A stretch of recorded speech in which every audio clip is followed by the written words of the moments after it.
The night my father told me to leave, he didn't raise his voice. He didn't need to. He looked at me, Melissa King, his daughter, and said, "You'll never command respect. You're not built for it." He closed the door before I could breathe a word. Behind him, my mother stayed still, eyes down, as if silence could make her safe. That was the night I learned love can sound like an order. And 20 years later, at my sister's wedding, that same man had to stand and salute me. The envelope lay on my desk, white and perfect, the kind of letter that pretends to bring peace but carries something else. The handwriting was smooth, careful, familiar enough to freeze me for a heartbeat. Madison King. I hadn't seen that name in 20 years. I didn't have to open it to know what waited inside, but I did anyway. A soft scent of roses drifted out, tangled with something colder. Pity. Inside was a silver-embossed card. "It's been long enough. Maybe it's time." No warmth, no apology, just civility wrapped in expensive stationery. Typical Madison, always graceful when it cost her nothing. The morning light over Newport was sharp and clean, but it couldn't cut through the heaviness in my chest. I stared out the window, past the harbor, back into a memory I'd spent 2 decades outrunning. The last time I'd heard her voice, it came from a porch I was no longer welcome to stand on. I'd kept walking, straight into the kind of life where respect had to be earned, not handed down with a family name. Now they wanted me back, not for reconciliation, but for appearances. Charleston loved its traditions, and nothing ruined a wedding like a missing sister. I folded the letter carefully, the way you fold a scar so it doesn't reopen, and set it aside. I wasn't going back to settle scores. I was going back to see if the ache still knew my name. I left Newport early Friday morning, the air damp and cold enough to sting. My Navy SUV hummed down I-95, the highway stretching endlessly south like a thread pulling me backward through time. Every mile carried a memory I'd buried but never erased. I could still see my father, Captain Raymond King, standing in the kitchen the morning everything broke. His uniform was spotless, his voice calm, and that was what made it hurt the most. He never shouted. He dissected you with restraint. The smell of shoe polish and strong coffee filled the room as he said what he believed was wisdom. "You want attention, not service. The Navy doesn't need women who crave applause." I remember the letter from Annapolis trembling in my hands, my voice trying to steady itself. I just wanted to earn what he had. He folded his paper, slow, deliberate, as if sealing a coffin, then earn it somewhere else. That night, I left with a single duffel bag. My mother stood at the window, gripping a tin of cookies she'd baked but never offered. "Be careful out there," she'd whispered. 20 years later, the cookies were crumbs in a metal box I still kept, proof that love had once existed, even if courage hadn't. The Charleston City line appeared at noon. The sky was bright, the river calm, but my chest grew heavier with every sign that told me I was home. The town hadn't changed, only I had. The phone buzzed beside me, an email from headquarters. Promotion consideration, Vice Admiral, Melissa King. I stared at the words, feeling nothing. I didn't come back to show rank. I came for closure. At a red light, I opened the hotel's event app, scrolling through the guest list for Madison's wedding. My eyes stopped cold. Lieutenant Blake Anderson. The name punched through the years. Djibouti. Operation Tidal Veil. A young voice over comms. Command Angel. "We're trapped." I shut the screen and let the silence settle. The world was small, and sometimes it chose the exact moment to repay its debts. The red brick house by the Cooper River looked exactly as it had the day I left. Time hadn't moved an inch. The wooden door creaked when I pushed it open, the sound sharp enough to scrape against memory. The air inside smelled of polished leather, tobacco, and the faint echo of old authority. He was there, seated in his worn leather chair, back straight, eyes still razor-sharp. Age had carved lines into his face, but not softened him. "Still pretending that uniform fits," he said, his tone part sarcasm, part command. I looked around the room. The framed family photo on the wall behind him had been trimmed cleanly. My image cut away. I smiled faintly. It fits better than your approval ever did. He didn't flinch. The post lay folded on the coffee table, beside a cup of black coffee gone cold. Even time obeyed him here. I broke the silence first. "How's Madison?" "Happy," he said. "Engaged to a good Navy man. You'll see him soon." I told him I'd heard. He looked up, the faintest hint of a smirk. "Just behave. Don't make it about you." The words almost made me laugh. 2 decades later, and he still believed I needed a spotlight. Sunlight spilled through the window, glinting off the river. I realized I hadn't come back for forgiveness. I'd come back to prove I didn't need it. When I left, the afternoon light had turned gold. The door closed behind me with the same weary creak, the same final sound that had once ended my youth. But this time, I didn't cry. The Riverside Hotel glowed in soft gold, the air thick with champagne and Charleston charm. I sat at the far end of the table, the polite corner reserved for people who didn't belong. My shirt was crisp, medalless. The waiter hesitated beside me. "Water?" I said. "Keeps me honest." Whispers drifted through the jazz. "That's her. The Navy one. Never married." I let them talk. Shame was a language I'd stopped speaking long ago. Madison arrived in pale blue, trying to smile through nerves. "You look strong," she said. "You look nervous." I answered.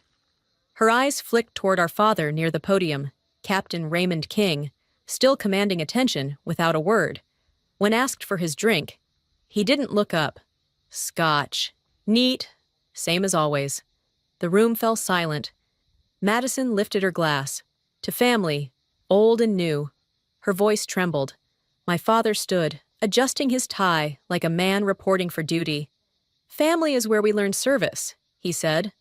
"Some of us serve. Others perform." Laughter rippled. I simply smiled. Silence. I'd learned. Carried more weight than argument. When the dinner ended, Lieutenant Blake Anderson approached. "Were you ever in Djibouti?" he asked quietly. "Operation Tidal Veil. Someone's voice saved us. It was yours." I met his eyes. I was the ops commander. "Then I owe you my life," he said. "Does Madison know?" I asked. "Not yet. Let me handle that, tomorrow." As I walked out, jazz fading behind me, my father's voice followed, low, cutting. "Some medals are polished lies." He still didn't understand. Some honors aren't polished at all. They're earned in silence. Charleston woke under a veil of fog. I drove to the cemetery, the lavender in my hands trembling like breath. My mother's stone read, "Evelyn King." She waited in silence. I placed the flowers and stayed there until I heard Madison's voice. "I shouldn't have come." "Neither should I," I said. She pulled a faded envelope from her purse.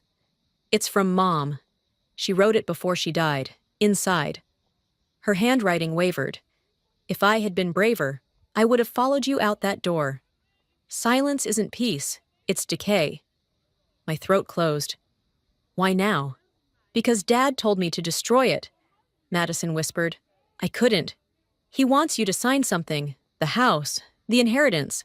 So that's why you wanted me here." "No, at first. Maybe. But Blake said you were coming, and I thought we could fix things. Peace isn't a family project." I said, "It's something you practice." She cried softly. "I'm sorry for keeping the letter." "Then don't keep anything else." When I reached the car, a military jeep idled across the road. Blake sat inside, eyes steady, hand raised in a quiet salute. I nodded back. Tomorrow, everything would change. Charleston blazed under sunlight, the air thick with salt and expectation. Saint Philip stood bright on Meeting Street, bells striking steady, like a heartbeat I couldn't ignore. I arrived early, my white uniform pressed, ribbons small and quiet, reminders of where I'd been. Inside, the organ swelled. The stained glass scattered red and blue light across my shoulder like old scars turned into color. I sat in the back, calm, unseen. The priest smiled warmly. We're honored to have Captain Melissa King with us today. The title hung a moment before my father's voice cut through. Rear Admiral, only if she believes it. Laughter trickled down the pews. I straightened my back, the first thing he ever taught me, using his own lesson to rise above him. Madison entered, radiant and trembling. For a heartbeat, she looked like the little girl who used to hide beside me. Then she turned away, all grace and composure. Light rippled across the floor, soft and sharp at once. A man near my father whispered, "Didn't your daughter serve too?" My father's answer carried easily. "Serve?" she commanded from a desk. "Not the same thing." The words burned, but I didn't move. If he'd ever heard explosions through a headset, he'd know how wrong he was. When Madison spoke her vows, her eyes flicked to me. Blake held her hand, but his gaze didn't leave mine. The bells rang, the crowd rose. I stepped outside into the wind off the river. Charleston shone, bright and quiet before the storm. The Cooper Hall glittered against the water, its walls of glass reflecting gold. Jazz drifted through, fly me to the moon. I sat at the edge, where I could see everything. My father presided at the head table, posture flawless, eyes scanning like he was still commanding a fleet. He rose for a toast. "Family is service," he said. "Some of us learn it early, others confuse it with pride." The room froze. Madison's smile trembled. I set down my glass. Silent. The pause stretched until his voice broke under it. A young officer whispered near him, "Is that your daughter?" "A phase." My father replied, "Every family has one." My stomach turned cold. Still, I lifted my fork and cut my cake with measured calm. Then Blake stood, microphone in hand. "There's someone here tonight who deserves recognition." Madison's eyes widened. He gently pulled away. "This woman led us through storms most of you couldn't imagine." He turned to me. "Admiral Melissa King, ma'am, you saved my team during Operation Tidal Veil." A groomsman, then another, rose and saluted. The sound of chairs scraped like surf. My father sat frozen, color drained. Madison wept. I stood, returned the salute, and the room erupted, not in noise, but in reverence. When the music returned, Madison came to me, whispering through tears, "You saved him, and me too." I smiled faintly. Someone had to stand first. The gold light from the chandeliers shimmered across my uniform, catching on the edges of white fabric and small, unshowy ribbons. I stayed standing in the middle of the hall, the room holding its breath around me. Blake's voice carried through the silence, steady and reverent. For 15 years. She never told anyone. She didn't need to, because the people who lived because of her. We remember. One SEAL rose first, his hand snapping to a salute. Another followed, then another. The sound of chairs scraping the floor echoed like distant thunder. In 10 seconds, the entire hall was on its feet. I had stood in storms, in the roar of engines and gunfire. But this, the quiet weight of respect, was louder than any battle I'd ever fought. Someone near the back whispered, "She's the Black Widow." The old codename rippled through the air, a ghost from a lifetime I'd buried. I felt the corner of my mouth lift. Not pride, not victory, just relief. After years of carrying silence, it finally felt light. My father hadn't moved. His face had gone pale, his hand trembling around a napkin.